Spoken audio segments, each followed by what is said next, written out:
client was not happy with the nail polish application, so we just we removed it and do it, and we gave her some discount, so you know that satisfied her, and we gave some extra service also. Okay. So how did that affect your coworker or the person that you were with? Did was there another interaction that you had after the situation, or not really in front of her? Of course. Not in front of the client. I did that. She just came outside, and I just informed. I just told her that how to do that, and she did it. So it was like not in front of the client, so she feel any embarrassment or anything. So that was the thing, you know. Saved her. Client first. Yeah, of course. We cannot do anything in front of the client. Okay, all right, well, that's great. So at Drift Salon and Spa, our client experience is our first priority, which is what you mentioned earlier. Tell me about a time where you went above and beyond to service a client or customer. What was the result? And it happens twice, because I enjoy working facials. So once I was doing facial, my client slept actually. So that is the thing that, you know, when you are giving facial, if your client sleeps, that's the achievement for you. of course. And same thing happened again while I was doing facial. My client liked the facial massages, so she asked me to do back massage also. So which I did it.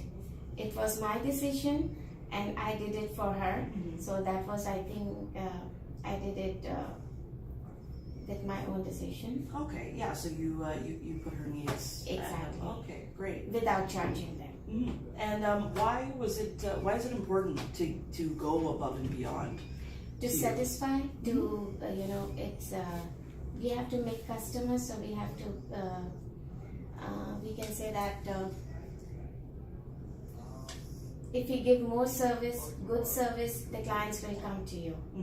So, Okay, yeah. to make relationship, good relationship. Yeah, building a rapport. Exactly. Yes. Great.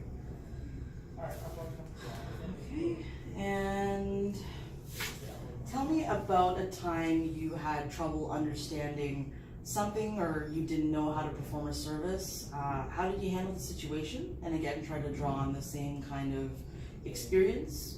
Was it something that you could learn quickly? It happened during my manicure service. Initially, I was having trouble for cuticle cutting and all that. So I was having trouble at that time, and it happened when I was working with my client also. So I did not show that I'm not able to do it. I just took a break. I went out and I asked my supervisor. She guided me how to do it, and then I came and I continued with my service. Okay, so you didn't hand it off to someone else. No, I was able to do it. Okay, so it was something that you could learn quickly. Exactly. Okay, that's great. Now let's move on to the next. This position can be time sensitive, and that can create a lot of pressure sometimes. Let's say you have back-to-back appointments and all day, and a regular client of yours drops in and asks for a drop-in manicure. How do you proceed, and how do you prioritize the situation? Okay, so if I'm busy, of course I will assign somebody else for manicure. That's how we like. And if I have so many clients, so I will try to manage my time. I will try to finish my services. I start my service and end my service on time, so I can manage with the other clients.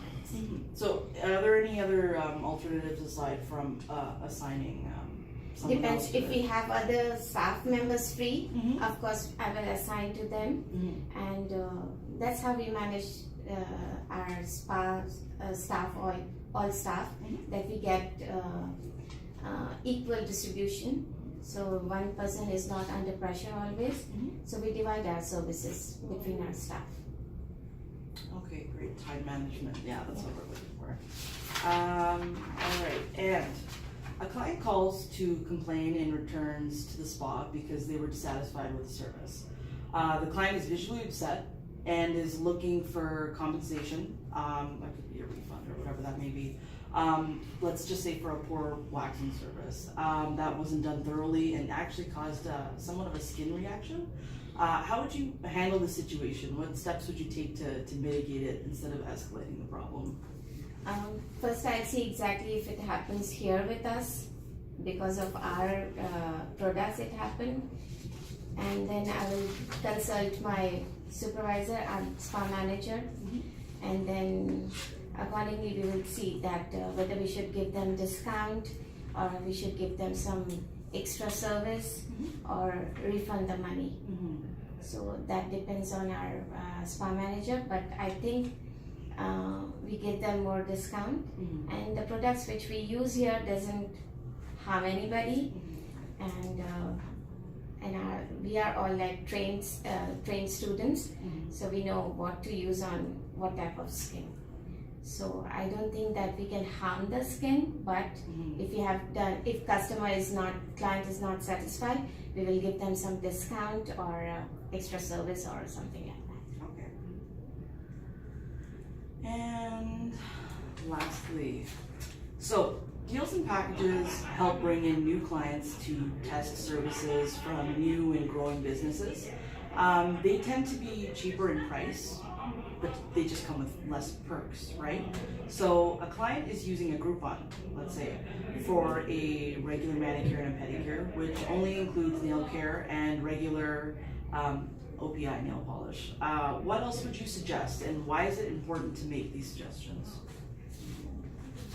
Promotions, you're talking about promotions, Yeah. right? Promotions, when client sees that, it's promotion, they will come. Once they come, they get the service, they like the service, and then, they come, they book for another appointment. Of course. So that's how, we bring them in with the promotions.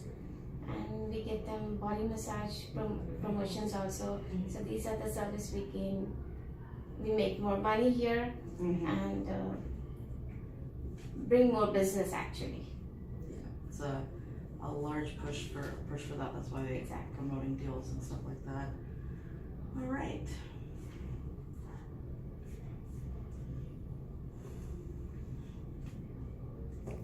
Okay. So, do you have any questions for me? Yes. I just wanted to ask you that in your spa, staff members, do they get professional training or?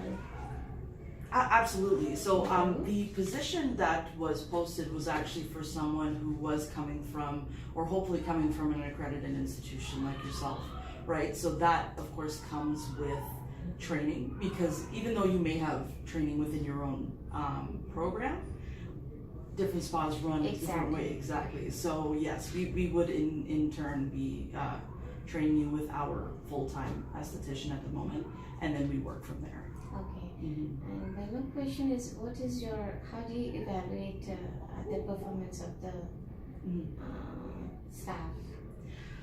Well, again, it also depends on what services that you'd be responsible for. So let's say we first wanted to keep you in the nail care area as opposed to doing everything, which would be waxing, microdermabrasion, that could be a lot of things, right? So we would evaluate you on individual services at a time to show that your comfort level, to see how you are with clients. Even our own staff would sit in the chair and see how they feel. But we would make it so that you would feel comfortable, and also that we could evaluate both your bedside manner and your skill. Okay. Okay. Thank you. Of course. Well, I have your contact information. We will let you know. And thank you so much for coming in. It was great meeting you. Same here. Take Thank care. you so much. Thank you. You too.